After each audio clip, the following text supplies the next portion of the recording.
Hey y'all, it's your girl Nisha Kim, and welcome back to my 2 cent. Before we get started, if you enjoy commentary, current events, and real conversations, make sure you hit that like button, subscribe to the channel, and drop your thoughts in the comments below.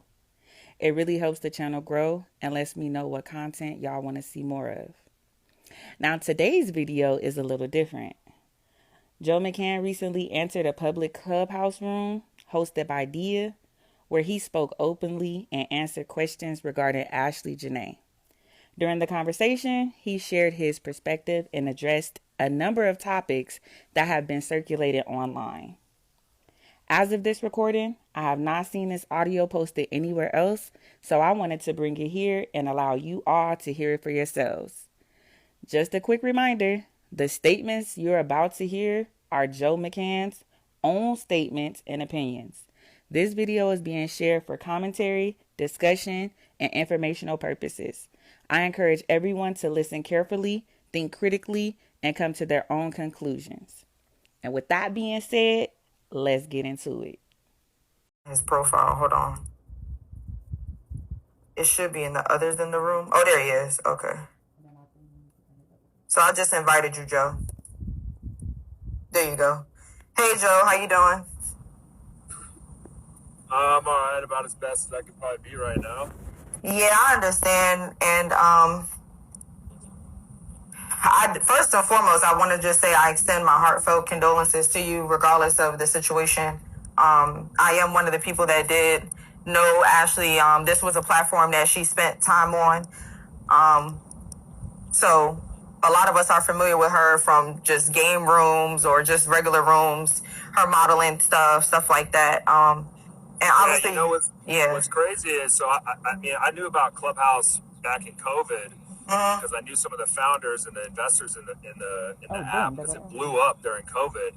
And I shit you not, Ashley would literally go to sleep with her headphones on, listening to Clubhouse chats. No bullshit. Like, that's what she would do. That's what we all do. Like, I was like, how the fuck do you sleep with a chat room going on? She's like, I just been doing it for years. And then she told me, she's like, yeah, I got like really popular during COVID because, everybody was losing their minds, and it was not. We all were bored, and it was definitely something to do. We were bored, she was funny as fuck. So the stuff that she used to show me, and I think she was telling me some stuff like that's how it carried over into some of her friendship with Joe Budden was through Clubhouse and this type of stuff. So.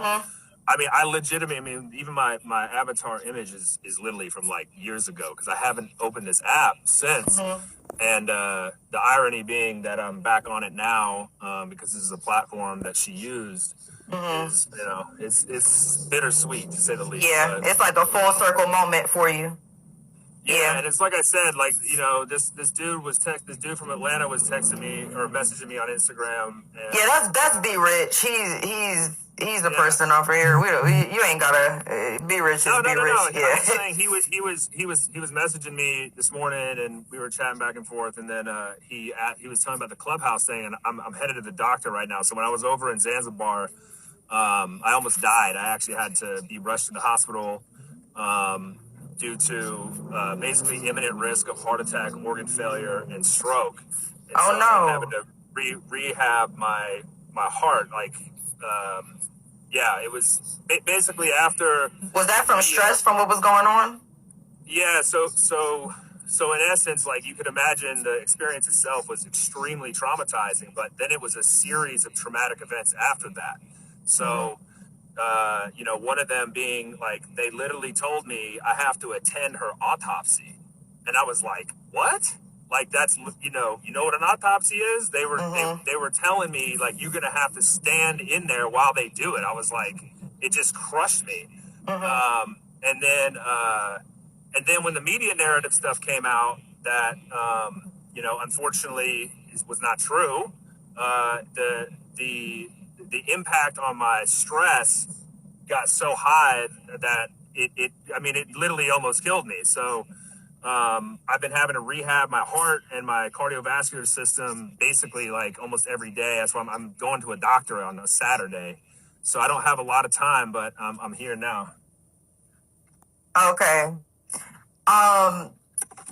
So basically, Joe, I know you don't have a lot of time, but I just want to, obviously, you know, the narratives that were going around, and a lot of us that knew and loved her, obviously, it was our first thought because, you know, we didn't know you. So, yeah, for sure. So, you know, it was like, aside from it being traumatizing, we like, well, who the fuck is Joe? And, you know, so it's like we obviously get to researching and we figure out who you are. And then, you know, you have the biased and unbiased. But as, you know, things are coming out and we're starting to learn more details, can you just talk about more of like where did you start to see things go wrong? As far as, you know, her mental health, because a lot of people, that's the biggest thing on here, is that people are just saying she was not suicidal, she was not this, she was not that. So I'm just trying to figure out. Look, I can understand that, because that was absolutely what she presented. Nearly everything I've learned about her mental health is after she died. When the authorities in Zanzibar, asked me to unlock her phone, because like we've been, she has access to my phone, I have access to her phone. Like it's just part of being in a relationship, right? And so I unlocked the phone for them, and they did what's called a cell bright, which is where they basically plug your phone into this piece of software, and it rips everything out of it. And that's how they told me about the ChatGPT messages. I had no idea. And so from there's significantly more things in her kind of digital history that suggests she was really struggling with a lot of stuff, and she kept it from me. I just talked to her best girlfriend out of Miami. I talked to her this morning. She didn't know about this kind of stuff. No one did. And it stems from a lot of what she dealt with as a child and as an adolescent. And even in some respects of what she dealt with as an adult, a lot of the kind of abusive relationships that she was in before me, these types of things. And so I was just as shocked, genuinely. Like finding out after she died, all these things is tragically sad, because she was carrying this stuff with her entire life, and she didn't tell anybody. But she was also very alone. Like, she was, her parents had her when they were teenagers. Her mom was 17. She was, her dad 18. She never really her mom got remarried and started a new family. Her dad got remarried and started a new family, which is like, that's fine. That's what you do. But she never really had a place. And so she felt alone through a lot of this stuff. But what she projected was the opposite. Even her, her Instagram, right? Like, she was this incredibly beautiful, successful model. She was a hustler. And then, when we started dating, she changed her persona to not be associated with that anymore. She wanted to grow out of that and project a different type of image, a different type of lifestyle. And I was cool with it. I was like, whatever you want to do, baby, like, just do it. Like, I don't give a fuck, it's your life with me, but, it's great. What I've learned is that a lot of the stuff that she was struggling with was absolutely not presented to anyone, including me. And so until the weeks and days. Yeah. So, I mean, quite literally the day that she took her own life, she had told me some stuff that is horrifying about her experience as a child and as an adolescent. And I was completely unaware of it.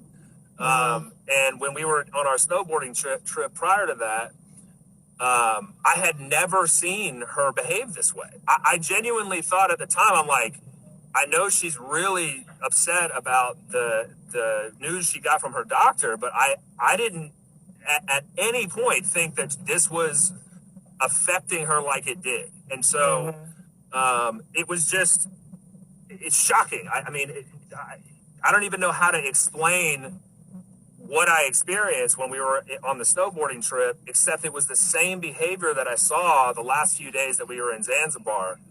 So that's what I wanted to ask you. Were those pictures in the TMZ article with her standing in the street? I mean, obviously, I know you gave the account of the story of her, walking onto the oncoming traffic and throwing the snowboarding helmet at you when you guys got back and all that. But there were some pictures in the TMZ article or with your interview. Was that her, or was that just them trying to make pictures to corroborate the story? No, those are actually screenshots from videos I took. Okay. Yeah, I've been trained for years now to record this type of stuff for two reasons. One, I am a father of two children. I do have a business, etc. But more importantly, I showed it back to Ashlee to be like, this is what you're doing, babe. Like, what is Yeah. going on? Like, this is Yeah. not healthy. Like, you need, and so those are I own the copyright to all of that. They're my screenshots, Yeah. my videos, and I didn't post the videos because they're really sad. Like, it's fucked up. And so, you know, I think it's easy for people to look at like the story and be like, oh, you know, like, you know, who hasn't gotten super upset with their man and this and that. And like, this was not that. This was something totally different. And that's why, you know, there's a lot I did not share in that interview because it's not appropriate. Out of respect for her. Yeah. Out of respect for her. Now, that being said, there is some necessary truths to what she was going through that may need to be shared. And that's up to me to determine, you know, how I'm going to go about that, because the purpose for me going forward is not to denigrate Ashlee. I would never do that. It's instead trying to preserve her legacy, but also tell an honest, truthful story so that we can try to like raise the conversation around this shit. You know, I get sick of hearing people talking about, oh, there's a mental health crisis in America, and then nobody does shit. Well, I have the ability to do something about it, right? I've worked my way. I grew up in poverty. I have resources now to be able to do this type of stuff, my network, my resources. I'm going to do this no matter what, because this is not about, you know, a crash out moment that happened and some acute instance of suicidal ideation. You saying that this was on a macro level? This was way before I even entered the picture. And and if you have, like, I have terrifying screenshots from 2023 where she's talking about doing exactly what she did in Zanzibar to take her own life. Her history is littered with this stuff. But why would anybody find it? Why would anybody look for it? Because nobody would ever believe that Ashlee Jenae, right? That's how most people knew her, would do something like this. And that's my point, is that there is an overlap here with AI, ChatGPT, Claude, you name it, social media, the loneliness crisis in America, and the mental health crisis in America. Like, people don't want to have this conversation because it's difficult. It's like the same bullshit when there's a school shooting where they're like, our thoughts and prayers are with them, but they don't do shit. It's like, yeah. Can you talk about but they don't do shit. Can you talk about? We heard about the snowboarding. Can you talk about when you got to Zanzibar? And from what I gather from the articles, it's like, okay, you guys went to Zanzibar for her birthday, but just the snowboarding incident was literally just a couple weeks before that. Then you guys you give her the ring after the Mavericks game.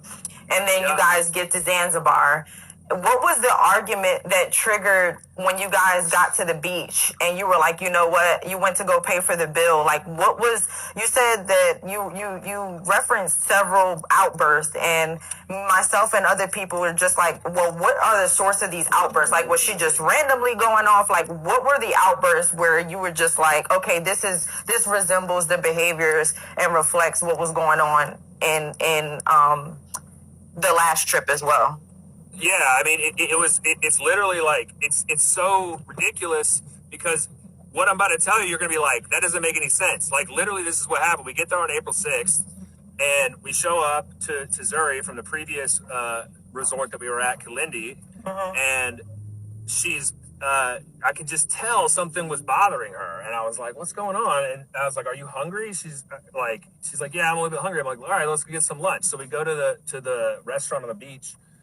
And we sit down, and the server comes over, and she asked the server a question. I mean, this is how mundane the question was. She said, you know, is the bao in a bun? And I was like, oh yeah, like, it's in, you know, bao means bun in Korean, you know. And she snapped at me in front of the server really fucking loud, and I was like, whoa, like, I was like, hey, I wasn't trying to be rude or condescending. I was just letting you know that that's what that means, so that You understood what you might be ordering. What you're ordering.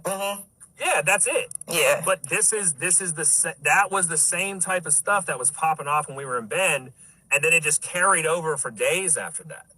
And so, like, that's what I'm saying. Like, it won't make any sense. Like, she got upset about you telling her what bow meant in Korean, so then she killed herself. It's like, no. That's the whole point. This wasn't an acute instance of suicide. This was something else happening here. The other thing is, I recommend people look into this concept. But there's this woman named Brene Brown. She's a professor out of the University of Texas. She has this concept that is I think, very powerful and relates very much to Ashlee, which is this concept of foreboding joy. And I could share like a link or something, I guess. I'm familiar with the concept. I'm a mental health clinician. Can you explain a little bit? But you can explain it. Yeah, he can. Yeah. So that's great. I didn't know that. So I mean, I don't know any of y'all. So yeah. Well, I'll actually give you that preface. So actually, I was a friend of Ashlee's through here. Like I said, she has several platforms. I've known her for a few years. And so that's why I've kind of been following it. And like I said, my first initial response was, who the fuck is Joe and how the fuck is he, she's just coming back dead. You know what I'm saying? Yep. So my first reaction was that. But then, as I'm taking a step back and the details are coming out, and as I'm sure you can understand with as a person with intelligence, that you can understand those sentiments, but I'm also not oblivious to mental health, and I know that it doesn't have a look or a face or a time or a place. But at the same time, there are questions that I think you are alleviating some people's pain and grief by answering. And that's kind of why I reached out to you to ask, did you mind coming in for a bit? But I am familiar with the concept, and I also wanted you to touch on, before you go into your next point, a lot of people were having the question about, well, if she was, because we read through your text messages and you said you finally got to your villa. She was messaging you all those things, like, saying goodbye and those things, the farewell text. Was there a reason why you felt like you didn't want to go over there, like physically? Did you feel like it was just another Bend incident, like the snowboarding, or what was your reason for just not getting up, like, let me go over there? Yeah. So first, let me talk about the issue, the concept of foreboding joy. So when a child is born and they're 0 to 8 years old, the theta state in the brain is the most sensitive. It creates your subconscious. The amygdala is then wiring the brain based on your experiences. And so if you experience abuse, trauma, neglect, abandonment issues over and over and over again, your brain will wire you to not accept joy, meaning every time that you experience something that's happy or joyful, you are going to be let down. You're going to be abused again. You're going to be neglected. You're going to be abandoned, whatever the issue may be. All right. On April 5th, which was her birthday, I had never in my life seen Ashlee so happy. And you'll notice, like, she didn't post shit like the on her birthday, like all that happy birthday, that was all staged. None of that even happened on her birthday. Like, that was Ashlee Jenae's birthday, right? We didn't even go on our phones practically on her actual birthday because it was for us, right? I had never seen this woman so happy in her life. And the next day, she flipped. There was something that was just, I was like, what is going on? Like, I don't understand. You literally yesterday just said, I'm the happiest woman in the world. I'm with my dream man. I'm getting married. I'm in Africa, my dream vacation spot, like yada, yada, all these things, just oozing joy. And then the next day, it's this totally different person, right? So with respect to the text messages and et cetera, so if you guys go look at the map of Zuri, Zanzibar, and where Villa 65 is and where Villa 25 is. Yeah, I have that pulled up. You have to remember, it's dark. Like, I don't know if any of y'all have ever been to Zuri, Zanzibar, but like, it's like dimly lit at night. And so Tanzania is 6 degrees below the equator, and the sun sets and rises at the exact same time year round, around 6:30. So it was dark at this point. And by the time I had gotten to my villa, it's on the other side of the resort. And I don't even, like, I've never, we've been staying in Villa 25 the entire time. So by the time I'm reading her text and I'm like, wait, don't let anybody I didn't like carry my casket, no attempt this time, all this stuff. I'm like, what the fuck? So I keep calling her because I don't know how to get to the villa, right? So I keep calling her. I FaceTime her, no answer. And then, you know, you can call the villas directly. And this is all in the police's investigation report, right? Like, they have the call records from the Villa 65 to Villa 25. I called 3 times. She wouldn't answer, et cetera, et cetera. And so I did run over there. And the whole villa was blacked out. There was nothing on it. Like, you couldn't get in. I didn't have a key because, remember, I had given my key back to the front desk for my villa. Yeah. Right? And so that's when I went back to the front desk. We rushed down there, couldn't get in. Like, you know, it was a fucking nightmare. And so people can look at that and be like, why didn't he just run over there? If you look at the timeline, she arrived at North Valley Hospital at 8:55 p.m. The last time I called her was 8:38 p.m. Right? So, like, I did everything that I could. Yeah. But it was too late. And in fact, I talked with her friend, Troy Parrish, who's down in Atlanta. Is like, he's from here too. Yeah. So he said, he called me the next day or the following day. I don't remember. It's a blur. And told me he was on the phone with her until 8:46 p.m. that night. So we likely missed her by a couple minutes. And that is something that is extremely difficult to think about. 2 minutes, 3 minutes, we might have missed her. And you know, so because Ashlee had other instances of, you know, call it like lashing out or like, threats of like walking into the fucking road and all this kind of stuff, like, I didn't know. Like, who was supposed to know? And then you read the text, and I read them again. I was like, wait a second. Like, take care of your kids. This is not an attempt. I'm like, oh, shit. This is real, right? And so I jumped into action as quickly as I could. I'm running through a fucking resort that's pitch black. Like, how am I supposed to, like, you know what I'm saying? So you said anyway, that this wasn't her first time, right? Like, doing this or saying, like, talking like that to you is like saying like she's gonna commit suicide. Is that right? She told me stuff when she was a teenager that she did that I'm not going to disclose on this call. But like, this is not and you know, there are people in her life that know exactly what she was going through. And I think really it's a shame that that's not being brought to light, because there are people in her life that know. That's really close to her, basically, is what you're saying.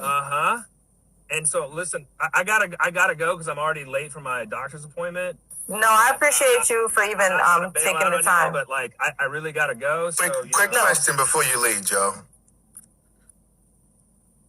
You there? Yeah. So I gotta go, but yeah, I gotta be quick. I'm sorry for your loss, by the way.